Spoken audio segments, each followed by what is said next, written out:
But you need to move forward. Otherwise, you're going to stand at the Red Sea, and I'm telling you, those nutcases running up behind you, they're going to make mincemeat out of you.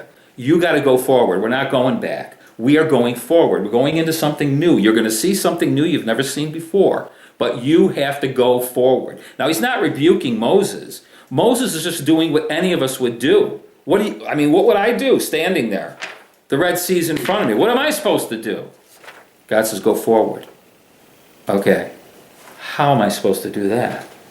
I'm being honest with you. This year it's going to be a bit like that. But I'm hoping that in our spirits we will hear the Spirit of God continue to say, go forward, move on. Because if you're waiting for me to do everything, you're going to have a long wait. And you might perish in the process. Verse 16. And as for you, lift up your staff and stretch out your hand over the sea and divide it. And the sons of Israel shall go through the midst of the sea on dry land. Lift up and stretch out. Just do it. Lift up the staff, that new life. Live that new life. And stretch out your hand over the Red Sea. And tell the people we're moving forward. In other words, God has no intention of parting that Red Sea without Moses doing something. And I don't want to do a whole great big thing on Genesis 1. Just remind you that, in the beginning God created the heavens and the earth, and the whole thing got messed up, got void. So Genesis is really a call of recreation as much as creation. That there was something that was before while everybody's freaking out about 7 24-hour days, and we don't have a clue what went on 100,000 years ago. We just don't. All Moses writes is that God created the heavens and the earth, and it all became a mess. It became void, it became dark, this whole thing. Would you read in Genesis 1, verses 2 and 3, and then drop to 7? The earth was formless and void, and darkness was over the surface of the deep, and the Spirit of God was moving over the surface of the waters. Then God said, "Let there be light," and there was light. God saw that the light was good, and God separated the light from the darkness. Okay, then go to verse 7. God made the expanse and separated the waters which were below the expanse from the waters which were above the expanse, and it was so. What I'm trying to say is this, is in the beginning it says that God divided the waters. We get to the Red Sea, and he says, I will do that again. I'll divide the waters. And the only way you're going to get through this thing is with me dividing waters. But why are you crying out to me? I'm setting up a plan. We are going to divide the waters, me and you. There is a point where we stop dividing the waters for our kids. There has to come a point where all the waters that I've been dividing for 15, 20, 30 years, whatever, now it's time for them to divide waters. I'll help them. And I've imparted everything I need to. But there comes a time when God is saying to each one of us in this room, I'm not doing it anymore, not without you. We're not standing still and watching a show. I'm not putting on a show. Your life is at stake. In order to get over there, I've got to do something and you've got to do something. And probably what I'm asking you to do is not going to sound very clever. Lift up your hands and hold them out over waters and stuff like that. But Moses acts by faith. He does that. The Red Sea parts, and everybody walks through on dry ground. You see, the first time God does it without man. The second time he does it with man at the Red Sea. And ultimately, for us and our salvation, he does it as man. Jesus, God becomes a man. There's like every combination you can think of here. The last thing I'm going to read is back in Exodus 14, verses 21 and 22, and then skip to 26 and 27. Then Moses stretched out his hand over the sea, and the Lord swept the sea back by a strong east wind all night, and turned the sea into dry land. So the waters were divided, and the sons of Israel went through the midst of the sea on the dry land, and the waters were like a wall to them on their right hand and on their left. And then 26 and 27. Then the Lord said to Moses, Stretch out your hand over the sea, so that the waters may come back over the Egyptians, over their chariots and their horsemen. So Moses stretched out his hand over the sea, and the sea returned to its normal state at daybreak, while the Egyptians were fleeing right into it. Then the Lord overthrew the Egyptians in the midst of the sea. Moses keeps stretching out his hand. It keeps saying, keeps stretching out his hand, stretching. It's from breakthrough to breakthrough. One time he stretches out his hand, the waters divide. The next time he stretches out his hand, the waters come back. There's a constant stretching going on with Moses. This is what we're talking. There's an expense going on for us. There's a stretching. We're being stretched in order to work with God in this thing. It literally says that he had the staff in one hand and he raised his hand.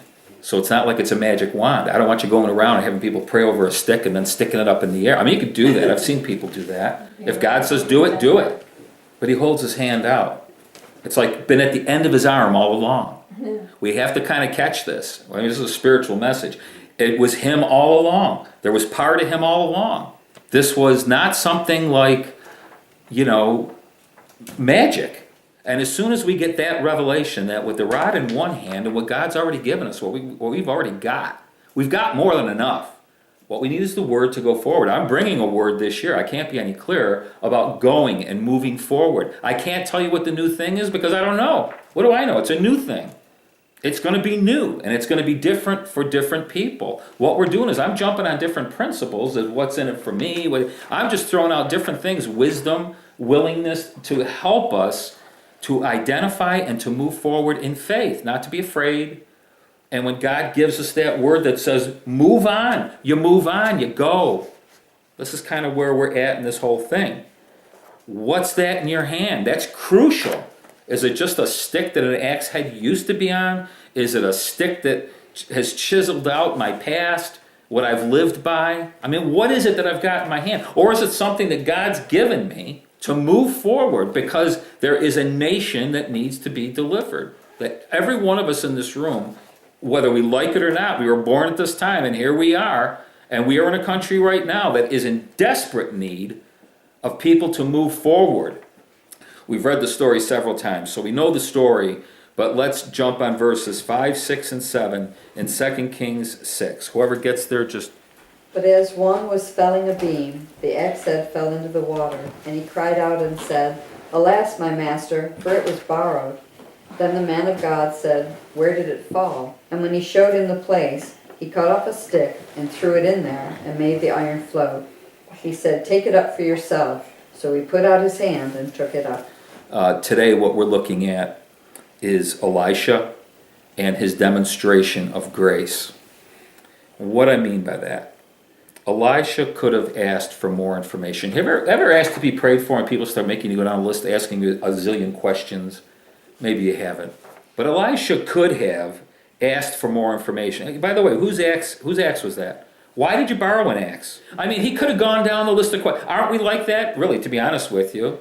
With our kids or with people at times, they're asking for help and we're asking for a dissertation on the problem, how they got into the mess they got in. And Elisha doesn't do that at all. Quite frankly, he doesn't care because all of that means nothing if you're going to demonstrate grace. I don't care why you're in the mess you're in. All I know is what they need and what we can supply. Now, if there's lessons to be learned, please don't get me wrong.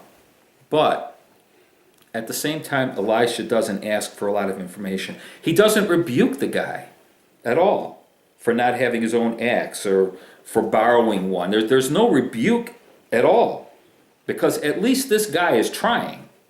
He's moved from being a Gehazi, who's what's in it for me. He's out there. He's swinging an axe. I'm doing this stuff. I'm doing the, like Bob, what about Bob? I'm doing this stuff. I'm not a slacker. I'm doing this stuff. And Elisha knows that the only way that guy is going to get from being a borrower to a builder is by a demonstration of grace. Because in the end, what are we building anyway? If we're not people of grace and not demonstrating grace for other people in their lives so they can throw down the one of shame, humiliation, fear, and everything else and pick one up that says, I've been saved by grace. That's God's long suit. And there's people on this planet that are actually representatives of God. They're actually living the dream. They're living Genesis 1. They're expanding. They're going forward. They're working through the suffering. It's hard, but they're working through it to demonstrate grace, not to just talk about it. They're not talkers. Talk is cheap. They're not describing what grace is like. They're demonstrating it. He doesn't ask. To me, the most logical question is, what do you want me to do about it? I mean, okay, so you lost your axe head. It sunk to the bottom of the river. What do you expect me to do about it? I can't raise axe heads.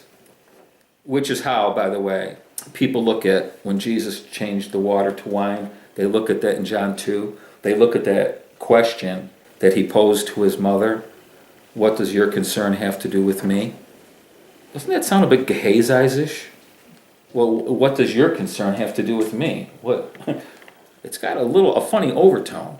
And that's because it's a horrendous translation. And it's mainly because in the Greek it doesn't make any sense at all. Which, I'm glad it doesn't, because then you have to pray. Instead, let's just make it up as we go along. Let's just use English words and say something, because we don't have a clue what Jesus was actually saying. Because there's only a couple of Greek words. There's not a long sentence. The word concern's not even in there. And the separation that we use in English, what does your concern have to do with me? That's not even inferred. What's inferred is us, what? Which is a nice way of saying, you and I share the same heart. And if there's something going on that's concerning you, it concerns me. We share the same heart. We are one. So tell me, what are we concerned about at the moment? That's behind what he's actually saying to his mother. There is no separation. If anything, there is a connection. There is no me and you kind of thing. It's us. And what? Tell me what the concern is. And it's not a concern like, what do you expect me to do about it? What is the real concern? The bride and groom are going to be humiliated because they've run out of wine at their wedding? I mean, what are we concerned about? See, this is where Elisha's coming from. You're concerned about this axe head that you lost, so I'm concerned. Because that's what grace does. Grace extends itself into somebody else's situation. I don't even know what's going on, quite frankly, but I extend myself into it. And whatever demonstration of grace I can bring forward, that's what I want to do. I want to move forward in this thing. I want to go forward. I want to be in the place of grace. This brother's telling me he lost an axe. Well, where's the place where I can demonstrate grace? Where is it? Show me. Where's the place? That's what he asked him. Show me where I can do this. It's not the miracle of raising an axe head. I mean, we could look at it like that, and we tend to in the 21st century. We're mesmerized by miracles. And all a miracle really is a demonstration of grace.